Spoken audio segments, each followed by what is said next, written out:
Selamat pagi anak-anak semua. Pagi. Semuanya duduk yang tenang. Lipat tangannya. Tundukkan kepalanya. Kita akan berdoa.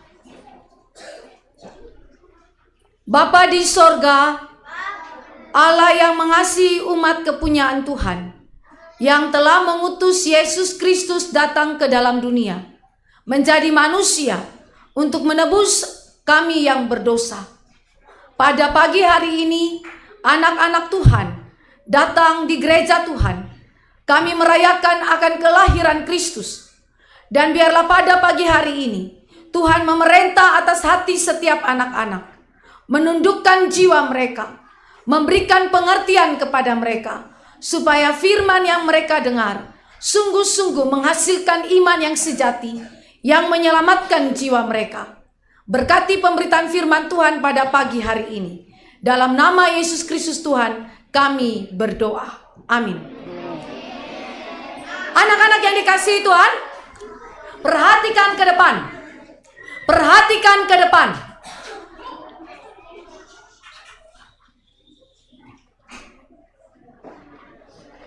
Jika kita sedang mendengarkan firman Kristus, itu berarti Allah berbicara kepada kita. Kalau Tuhan pencipta alam semesta berbicara kepada ciptaannya, tidak boleh ada yang ribut, bertindak tidak hormat kepada Tuhan. Dia raja alam semesta, dia pencipta alam semesta. Hari ini engkau datang ke sini untuk beribadah kepada Dia. Karena itu mari sama-sama kita dengarkan apa firman-Nya bagi kita.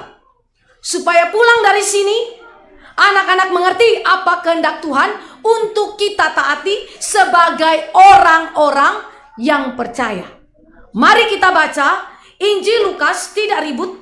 Semua yang bawa Alkitab dan yang bisa baca, buka Injil Lukas pasal yang kedua, ayat 1 sampai ayat yang ke-7 saja. Injil Lukas di dalam Perjanjian Baru, pasal yang kedua, ayat 1 sampai ayat yang ke-7 saja. Tidak bersuara. Shh. Tidak bersuara. Semua yang punya Alkitab, buka dengan sopan, dengan tertib, dengan teratur. Shh. Yang di sebelah kiri, Bu Grace.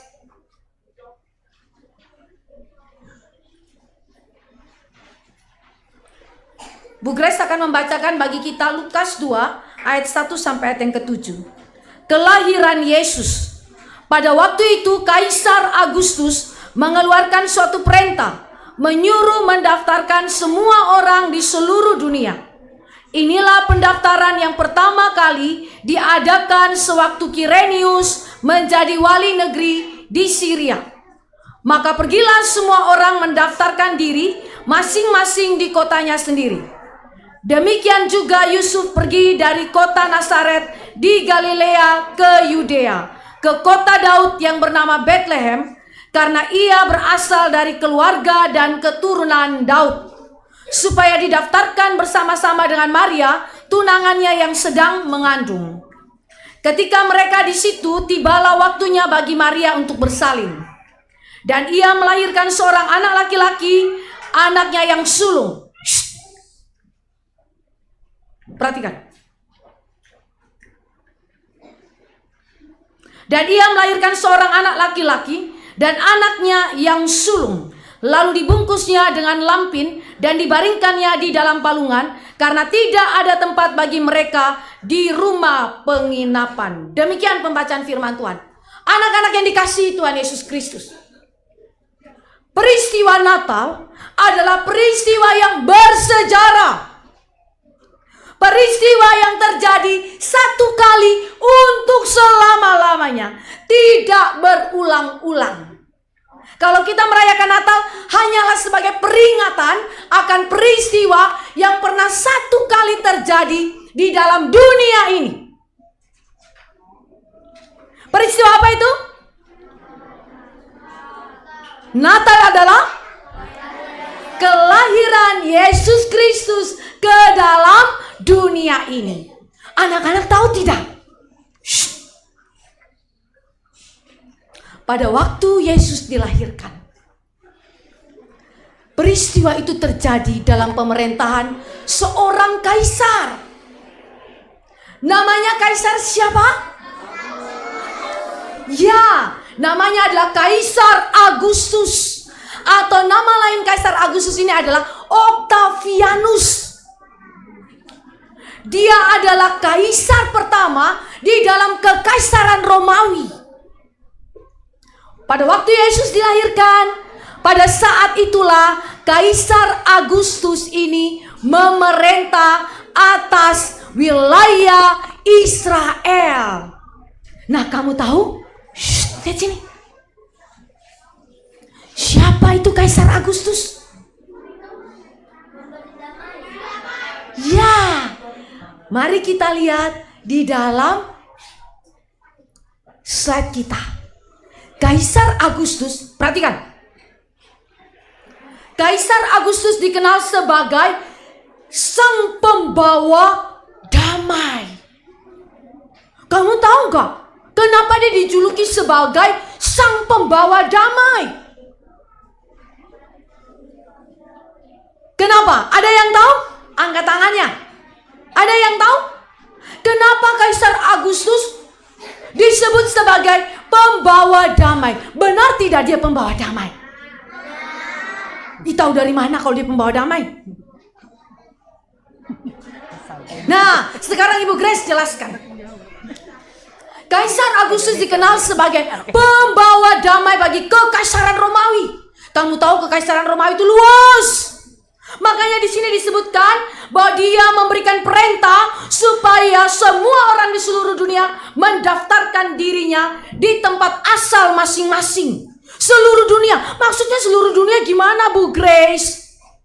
Seluruh dunia berarti seluruh wilayah di mana kekaisaran Romawi berkuasa atasnya. Wah, luas gak sih wilayahnya Bu Grace? Luas. Meliputi Eropa. Wah, Eropa besar ya. Lalu Afrika. Wah, Afrika juga besar. Asia besar. Dan Israel ada di wilayah Asia. Maka pada waktu itu kaisar ini membawa damai bagi kekaisaran Romawi yang meliputi, dengar sini. Sebelah kanan Bu Grace. Jawab pertanyaan Bu Grace. Kekaisaran Romawi meliputi berapa wilayah? Jawab. Perhatikan ke depan. Jadi meliputi 3 wilayah yang begitu besar. Benua yang begitu besar. Eropa, Afrika, dan Asia. Ini kaisar yang begitu dikenal hebat. Dia menghentikan peperangan saudara yang terjadi begitu lama tahunnya di kekaisaran Romawi itu. Dia stopkan. Wah, kalau begitu ini orang pembawa damai. Lalu dia membawa pembangunan yang begitu hebat di wilayah daripada Romawi. Ada perkembangan seni, ada perkembangan teknologi, ada perkembangan militer yang begitu hebatnya. Wah, ini orang membawa kemakmuran secara ekonomi yang begitu hebat bagi kekaisaran Romawi. Makanya Kaisar Romawi yang namanya Agustus itu atau Octavianus itu dikenal sebagai apa? Pembawa damai. Pembawa damai. Semua orang Romawi menanti-nantikan, aduh kapan ya datangnya seorang yang benar-benar mendamaikan kami. Dan datanglah Kaisar Agustus ini. Tapi sekali lagi Bu Grace mau tekankan, apakah benar dia adalah seorang pembawa damai yang sungguh-sungguh, benar, yang sejati? Apakah benar demikian? Kalau anak-anak lihat nih, coba perhatikan gambar ini. Seluruh kekaisaran Romawi itu di belakang. diatur dengan begitu rapi. Kalau kamu lihat ya, ada pasukan berkuda. Ya. Slide sebelah kiri ini mati, jadi bisa lihat slide sebelah kanan. Kamu lihat di situ bangunan-bangunannya begitu luar biasa. Berkembang dengan begitu hebatnya. Para arsitek, seniman, wah hebat-hebat pada zaman itu. Ya. Jadi ini seorang kaisar yang begitu memberikan pengaruh yang begitu hebat-hebatnya. Dia dikenal sebagai, sekali lagi, raja yang membawa damai bagi kekaisaran Romawi. Tapi tunggu dulu. Shh, lihat sini. Bagaimana caranya sang kaisar ini mendapatkan perdamaian? Kalau dia pembawa damai, gimana caranya dia mendamaikan? Apa yang dia lakukan dalam pemerintahannya? Nah, anak-anak perhatikan. Apa yang terjadi ini? Ngeri sekali ya. Kalau kita lihat di dalam gambaran, ada peperangan di sana.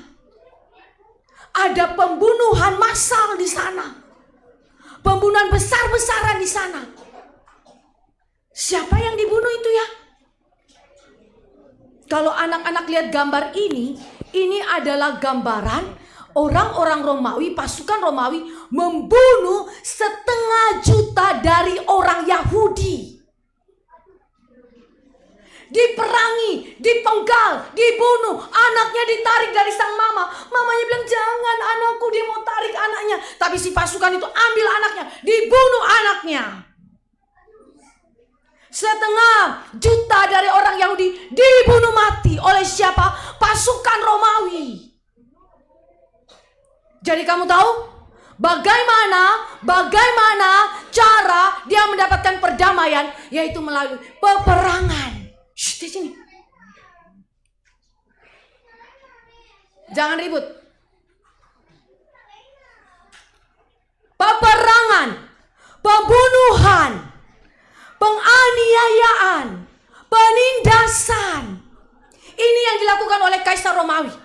Jadi kalau pasukan Romawi datang, terus kamu bilang gini, saya mau lawan pasukan Romawi, saya ingin bebas daripada kekaisaran Romawi. Sabar dulu. Kalau kamu mau bebas, kamu mau memberontak, maka pasukan Romawi akan datang dengan tangan besi, dengan kekuatan militernya. Dia pukul kalian, lalu kemudian dia bunuh kalian, seperti yang terjadi kepada orang Yahudi. Dan orang Yahudi benci sekali kepada orang Romawi. Orang Yahudi marah sekali kepada orang Romawi. Katanya pembawa damai. Tetapi kami dibunuh mati. Orang Yahudi sedih. Mereka menanti-nantikan, Tuhan, kapan kasih kami raja damai Tuhan? Kami ada di bawah kekaisaran Romawi yang bengis. Padahal katanya kaisar itu adalah pembawa damai. Pembawa damai apa? Kok bisa perang, pembunuhan, sesama tidak dikasihi, malah dihancurkan? Jadi ini yang Ibu Grace bilang. Apakah Kaisar Agustus benar-benar adalah pembawa damai sejati? Tidak. Dia bukan pembawa damai sejati. Karena damai yang dia dapatkan melalui permusuhan. Mulai peperangan, pembunuhan, penghancuran atas sesama manusia. Kedua, Kaisar Agustus bukan cuma dijuluki sebagai pembawa damai, tetapi Kaisar Agustus juga dijuluki sebagai anak Allah. Wih, manusia disebut anak Allah. Karena kita orang percaya juga disebut anak Allah. Tapi apa bedanya dengan Kaisar Agustus yang menyebut dirinya anak Allah? Kamu tahu? Kenapa Kaisar Agustus disebut sebagai anak Allah? Betul, karena dia pembawa damai. Kamu tahu nggak? Di dalam sejarah Yunani kuno, di sini ada namanya Dewi Iren. Iren berarti damai ya. Siapa yang punya nama Iren? Nah, Iren berarti damai. Yang kalau dalam bahasa yang dalam bahasa Latinnya namanya Pax. Ya, Iren. Ada dewi yang namanya Iren. Dewi itu membawa damai, membawa kemakmuran, membawa kejayaan. Nah, sekarang Dewi itu yang disebut sebagai anak dewa Zeus itu disembah oleh orang Yunani. Lalu pada waktu Kaisar Agustus menjadi pembawa damai, di sini. Tadi nama dewinya siapa? Dewi Iren pembawa apa? Damai atau malapetaka? Anaknya dewa siapa? Zeus. Perhatikan baik-baik. Sekarang Kaisar itu menganggap dirinya itu anaknya dewa juga, anaknya Allah juga. Kenapa? Dia sama seperti Dewi itu yang menjadi sesembahan dari orang-orang Yunani. Dia menganggap dirinya, saya hebat, saya punya kekuatan, saya punya kuasa untuk membawa perdamaian, maka sembahlah saya. Wah, jadi Kaisar Agustus menjadi Tuhan, menjadi anak Allah. Dia menjadi objek atau tujuan penyembahan daripada semua orang yang ada di wilayah Kekaisaran Romawi. Coba kamu lihat ya. Ini yang Ibu Grace sebutkan sebagai Dewi perdamaiannya. Kalau gambarnya apakah ada Dewi perdamaiannya? Sepertinya tidak ditampilkan gambar ini. Baik. Ini adalah altar perdamaian. Di sini. Altar perdamaian yang dibangun oleh Kaisar Agustus untuk supaya dia disembah di sana. Sama dengan menyembah Dewi yang tadi, Dewi Iren tadi, membawa perdamaian tadi. Jadi dia melakukan apa yang disebut dengan pembangunan altar perdamaian Kaisar Agustus, namanya altar Arapacis.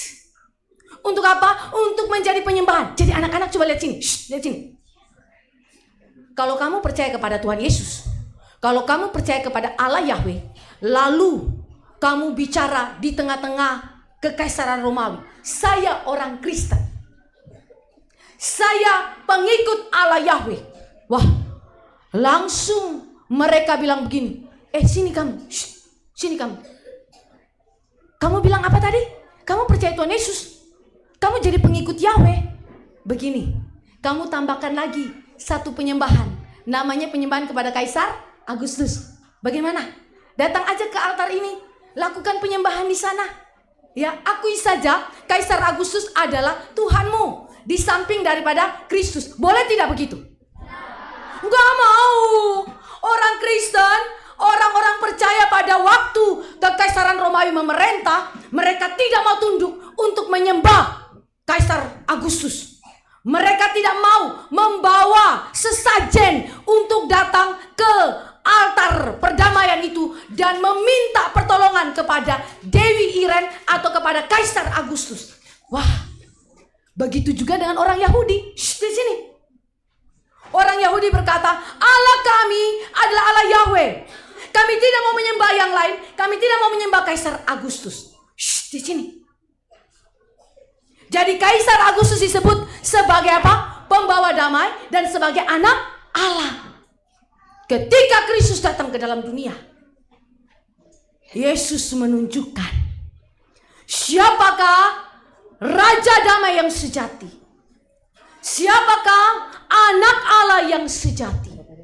Karena yang disebut sebagai anak Allah, Kaisar Agustus itu ternyata hidupnya dalam dosa. Kaisar Agustus juga melakukan pembunuhan, kejahatan, dan begitu banyaknya dosa. Di sini. Apa yang dilakukan oleh Kaisar Agustus tadi? Kalau dia anak Allah, dia kudus tidak? Dia berdosa bukan? Bagaimana mungkin seorang yang disebut sebagai anak Allah, tapi hidupnya dalam dosa? Bagaimana kita bisa didamaikan kalau kita berdosa? Anak-anak, maka Kaisar Agustus bukan pembawa damai sejati. Kaisar Agustus bukan anak Allah sejati karena dia membenci sesama. Dia membunuh sesama. Dia berlaku jahat kepada sesama.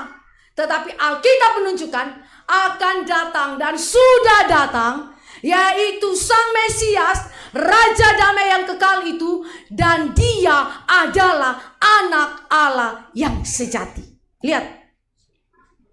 Bagaimana waktu Yesus datang ke dalam dunia? Alkitab berkata, ketika Maria mengandung dalam usia yang sudah tua. Di sini. Maria dan Yusuf ada di Nazaret. Tetapi karena perintah daripada Kaisar Agustus, mereka harus mendaftarkan diri di tempat asal mereka, yaitu namanya Bethlehem. Bethlehem adalah di sini, tempat lahir dari raja yang Allah telah urapi dia untuk menjadi raja Israel, dan di mana Allah mengikatkan janji yang kekal bahwa akan datang keturunanmu yang memerintah atas tatamu dengan kekal, yaitu Raja Daud. Di belakang Bethlehem, kota lahirnya raja siapa?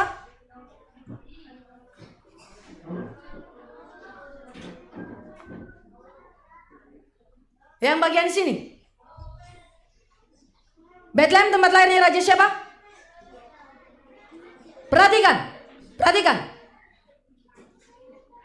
Ibu Grace sedang menjelaskan firman kepada saudara, kepada anak-anak. Bethlehem adalah tempat lahirnya Raja Daud, raja yang diberkati Tuhan, raja yang diperkenankan oleh Tuhan, raja yang Allah ikatkan perjanjiannya bahwa nanti keturunanmu akan datang untuk menduduki tahtamu selama-lamanya, kekal. Siapa dia? Siapa keturunan itu yang menduduki tahta Daud yang kekal itu? Waduh, orang Israel tahu bahwa itu adalah Allah yang menjadi manusia, yang namanya Mesias, Sang Juru Selamat dunia. Tapi kapan dia datang? Israel itu sedih. Tuhan, kami disiksa, kami dianiaya. Kapan engkau datang, Tuhan? Tapi pada waktu Maria dan Yusuf mengikuti pendaftaran penduduk di Bethlehem, tibalah waktu di mana Maria harus melahirkan. Aduh, perutku sakit. Bagaimana ini, harus cari tempat untuk melahirkan. Ketok pintu. Pak, permisi, ada nggak tempat untuk istriku melahirkan? Pergi lagi ke tempat penginapan yang lain. Pak, ada nggak tempat penginapan untuk istriku mau melahirkan? Pergi lagi ke tempat yang lain. Aduh, jangan ke sini. Pak, tolong Pak, anak istri saya mau melahirkan anak, Pak, tolong Pak. Pergi. Gak ada tempat di sini. Udah penuh nih. Kamu gak lihat? Kamarku penuh semua. Gak lihat? Aduh, gimana ini? Ayo kita pergi. Si Maria bilang, aduh, perut saya. Ini anak sudah mau melahirkan nih, mau dilahirkan nih. Gimana nih? Pergi lagi. Yusuf berjuang pergi ke rumah penginapan yang satu kepada rumah penginapan yang lain. Ketok pintu, minta belas kasihan. Tolong, istri saya mau melahirkan. Tolong, istri saya sebentar lagi anaknya lahir. Orang Israel gimana? Hah? Adakah belas kasihan? Gak ada. Orang Israel menantikan kedatangan sang Raja Damai, tapi Israel tidak punya belas kasih.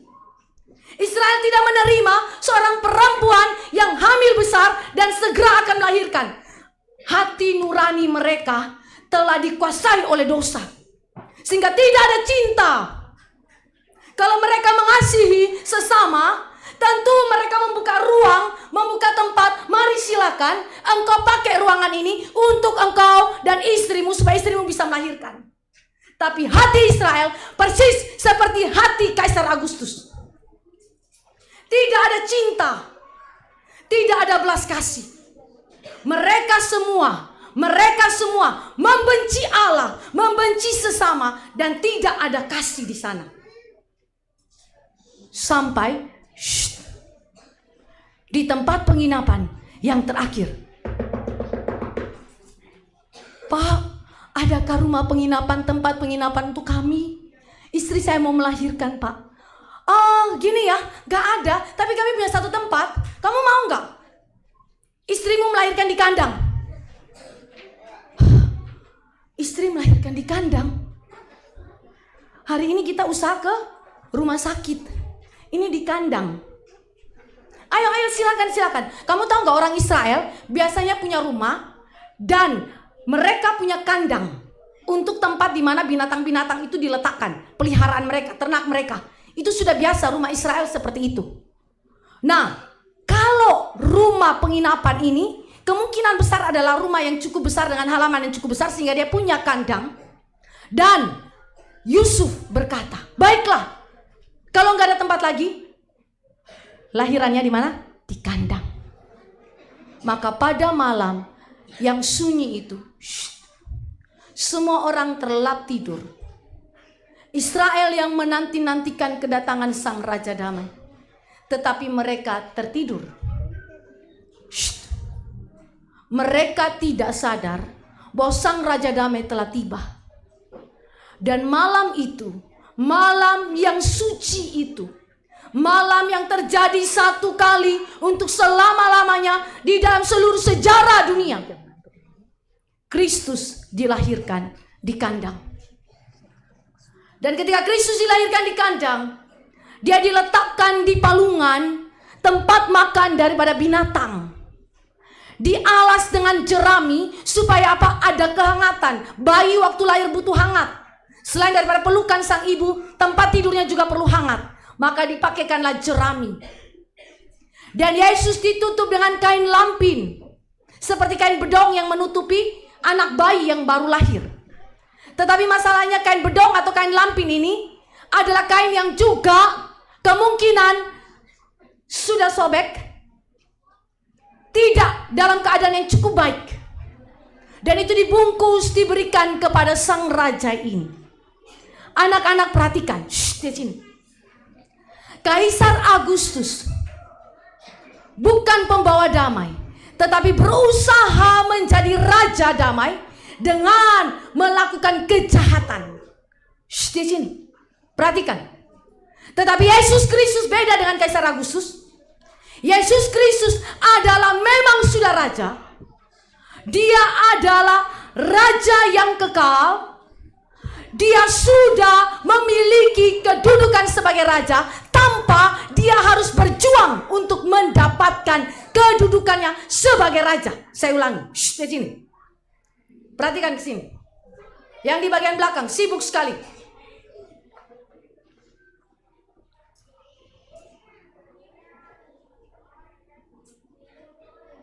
Kaisar Agustus, raja yang berusaha mendapatkan kedudukannya melalui perdamaian dengan peperangan dan kejahatan. Tapi Kristus adalah raja yang kekal. Dia sudah sebagai raja dari dulu, sekarang, sampai selama-lamanya. Sebelum penciptaan ada, setelah ini semua ada dicipta, sampai akhir zaman dan selama-lamanya dia adalah raja.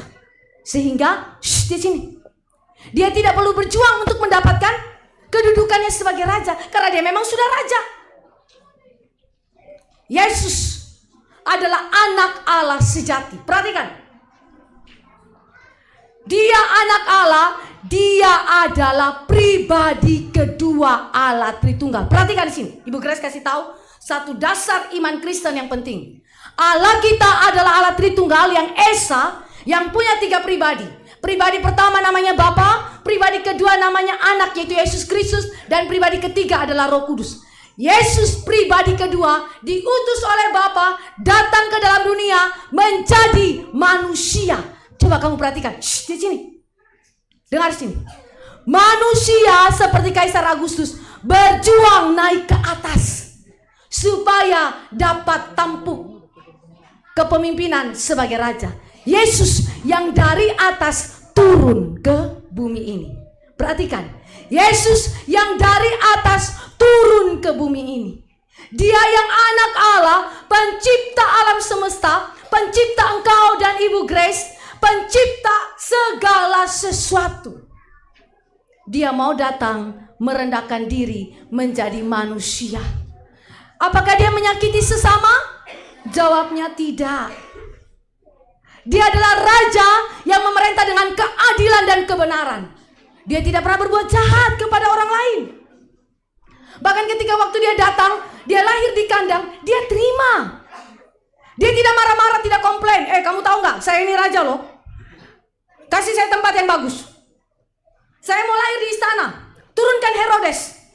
Turunkan Kaisar Romawi Agustus. Saya mau lahir di istana. Yesus tidak begitu. Dia adalah raja yang mau merendahkan dirinya menjadi sama seperti manusia. Menanggung penderitaan. Di sini. Perhatikan. Perhatikan. Perhatikan di belakang. Dia menjadi sama dengan manusia. Dia mau menderita. Dia mau menangis. Dia mau memikul segala kesukaran kita, bahkan segala sakit penyakit kita karena dosa-dosa kita. Dia mau pikul itu dengan menjadi manusia. Dan dia menyatakan kasih Allah yang begitu besar kepada manusia berdosa yang adalah musuhnya. Kalau Kaisar Agustus, dia bunuh musuhnya. Kalau Yesus selamatkan musuhnya. Ini perbedaan yang begitu luar biasa besar antara Raja Damai yang asli dan Raja Damai palsu. Antara anak Allah palsu dan anak Allah yang sejati. Yesus adalah Sang Raja Damai. Dia membawa segala luka kita, penderitaan kita, sakit penyakit kita, bahkan kematian dia pikul ketika dia datang menjadi Raja Damai di atas kayu salib. Di atas kayu salib.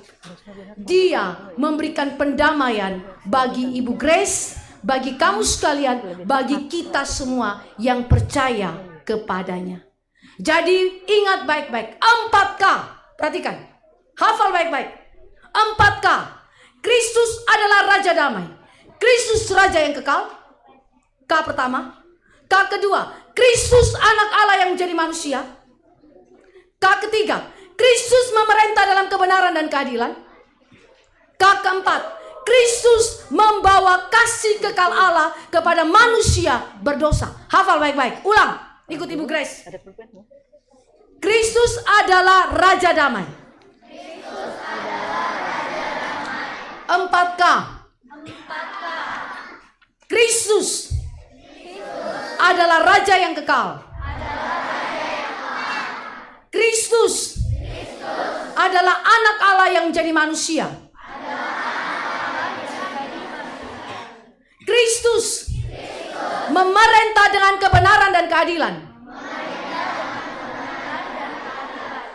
Kristus membawa kasih kekal Allah kepada manusia yang berdosa. Dengan cara dia sungguh-sungguh mati di atas kayu salib dan bangkit dari antara orang mati, supaya barang siapa yang percaya kepadanya memperoleh hidup yang kekal. Dan di dalam kasih Kristus inilah Sang Raja Damai itu, dia mendamaikan kita dengan Allah. Manusia yang berdosa adalah musuhnya Allah. Tetapi dalam Kristus dia memikul murka Tuhan. Dan dia mendamaikan kita, mempersatukan kita dengan Allah. Sehingga hari ini, di sini, perhatikan ke depan. Hari ini kamu bisa beribadah kepada Tuhan. Perhatikan ke sini, lihat sini. Yang berdiri dulu.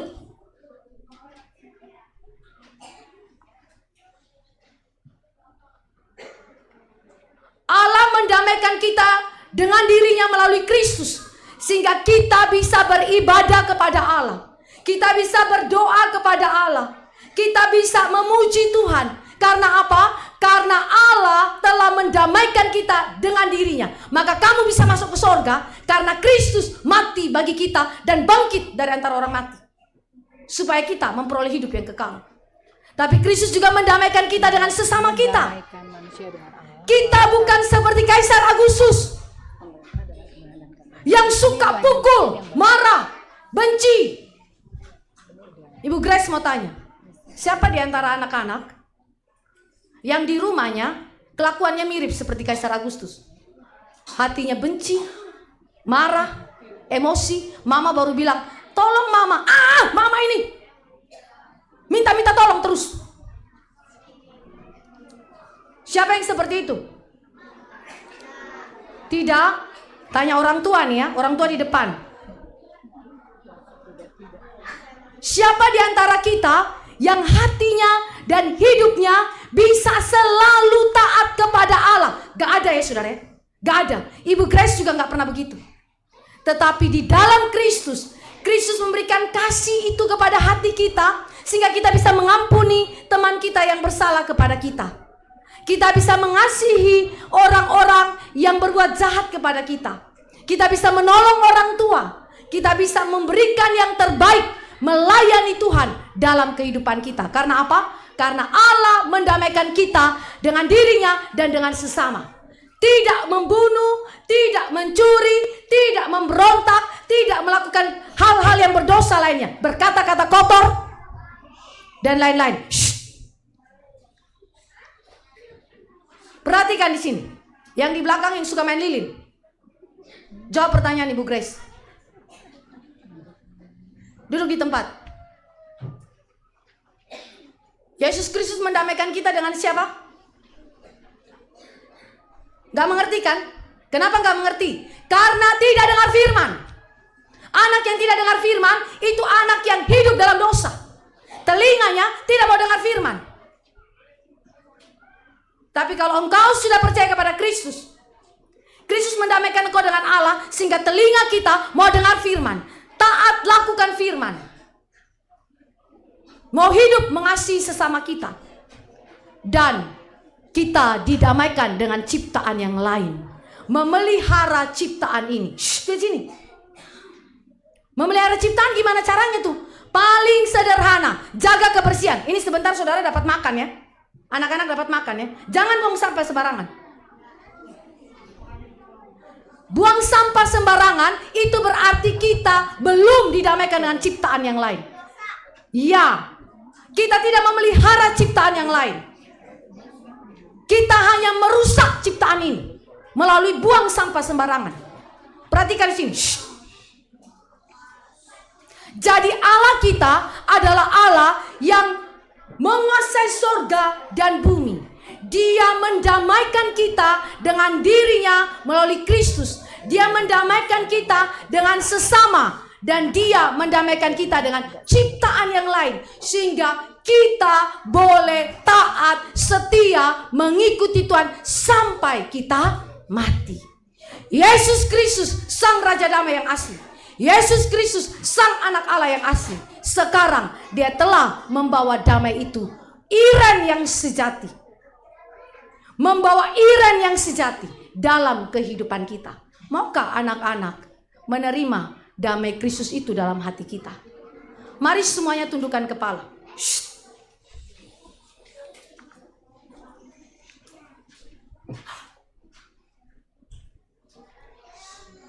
Tundukkan kepala. Tutup matanya. Tidak ngobrol satu dengan yang lain atau ketawa satu dengan yang lain.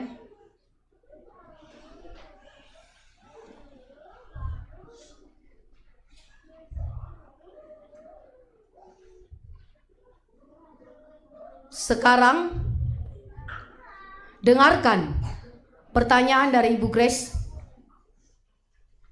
dan kau harus menjawabnya. Renungkan baik-baik firman Tuhan. Yesus, Sang Raja Damai. Dia Allah yang kekal. Dia Allah yang menjadi manusia. Dia memerintah dalam keadilan dan kebenaran. Dan dia membawa kasih kekal Allah. Sehingga kita didamaikan dengan Allah, didamaikan dengan sesama, dan didamaikan dengan ciptaan yang lain. Anak-anak yang dikasihi Tuhan, mari kita ambil waktu sejenak. 2 detik saja. Renungkan firman ini dalam hatimu. Benar-benar pikirkan, Tuhan, saya seorang berdosa. saya tidak punya damai dalam hati saya. Saya seperti Kaisar Agustus yang membenci sesama saya. Saya suka maki-maki. Saya suka memberontak kepada orang tua. Saya suka memukul sesama saya. Saya suka benci, marah, iri hati. Kalau itu ada dalam dirimu, sekarang 1-2 detik ambil saat teduh, akui dosamu di hadapan Tuhan, dan minta Sang Raja Damai itu mendamaikan engkau dengan Allah, dengan sesama, dan dengan ciptaan yang lain. Mari kita saat teduh.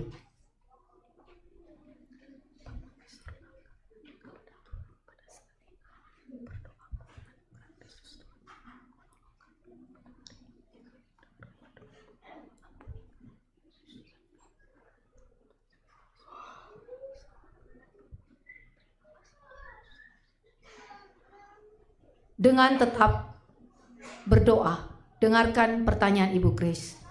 Siapa di antara anak-anak setelah mengerti firman Tuhan, sadar dirinya orang berdosa, dia butuh pendamaian dari Allah di dalam Kristus, dan mau sungguh-sungguh hari ini menerima Yesus sebagai Tuhan, Raja Damai, Anak Allah yang membawa damai sejati dalam hidupnya? Angkat tanganmu di hadapan Tuhan. Siapa yang mau menerima Raja Damai itu dalam hidup kita? Angkat tangannya. Sungguh-sungguh di hadapan Tuhan. Tidak main-main. Tidak ikut-ikutan teman. Siapa yang sungguh-sungguh mau menerima Sang Raja Damai?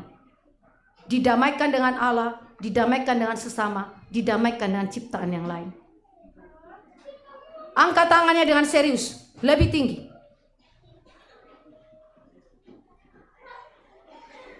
Tidak berdiri dan tidak main-main. Kalau yang main-main duduk. Yang main-main tidak boleh angkat tangan.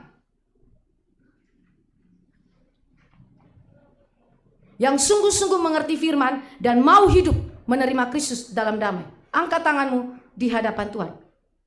Yang main-main turunkan tangannya. Yang sungguh-sungguh angkat tangannya di hadapan Tuhan.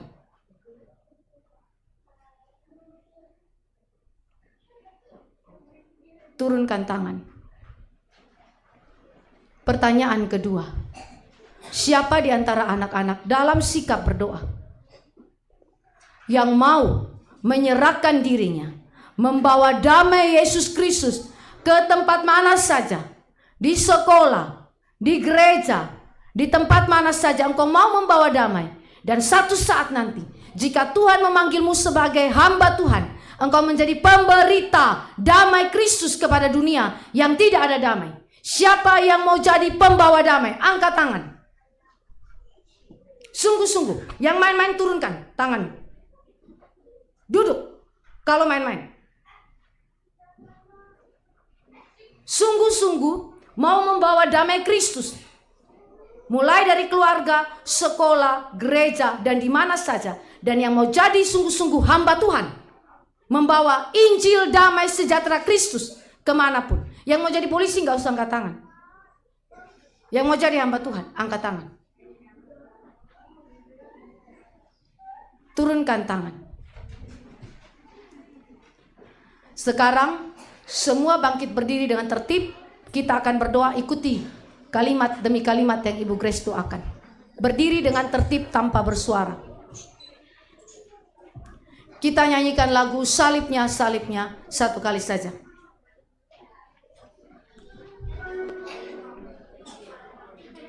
Salibnya, salibnya. Sebentar untuk pianisnya.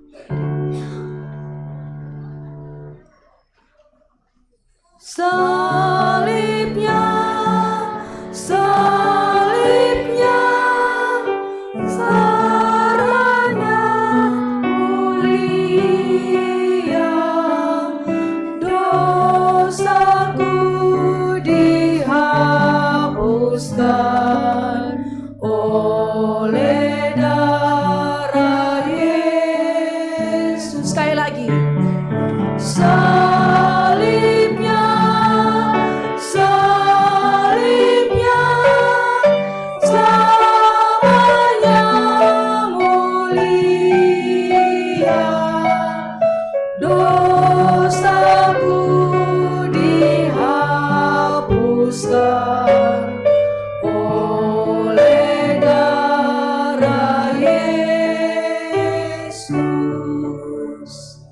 Semua lipat tangan, tutup matanya, tundukkan kepalanya, ikuti kalimat demi kalimat doa yang Ibu Grace naikkan.